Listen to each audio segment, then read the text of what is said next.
સવારના સૌને મારા જય શ્રી કૃષ્ણ। તો આજે સોડાની ગાડી લઈને જવાનું હતું માંડવી। આજે બેન્ટો કેકનો ઓર્ડર હતો તો પહેલાં બનાવી દીધી બેન્ટો કેક તૈયાર કરી અને લઈ જવા માટે નાસ્તો પણ રેડી કરી લીધો અને અમે જવા નીકળી ગયા। સ્ટ્રો ઘરે ભૂલી ગયા હતા તો પાછા ઘરે આવ્યા અને સ્ટ્રો લઈને નીકળ્યા, પાછા પહોંચી આવ્યા માંડવી।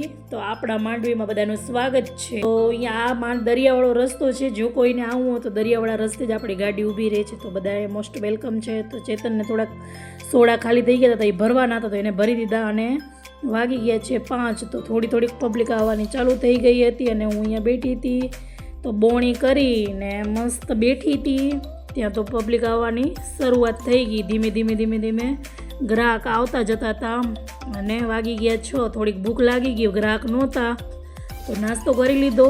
7 સાડા 7 વાગ્યા પછી તો એટલી ભીડ થઈ ગઈ કે વાત જવા દો। પતાવી અને વાગી ગયા હતા 11। ચેતનનું આવવાનું ટાઈમ થઈ ગયું, ચેતન ગયા હતા કંપનીમાં, તો ચેતન આવ્યા પછી આવી ગયા અમે ઘરે। ગોલાભાઈ અમારી વાટ જોતા હતા, બહુ જ થાકી ગયા હતા, તો નાહી ધોઈને ચેતને કરી રોકડાની ગણતરીને હું તો સૂઈ ગઈ। તો આજ માટે એટલું જ, આવજો, બાય બાય, જય શ્રી કૃષ્ણ।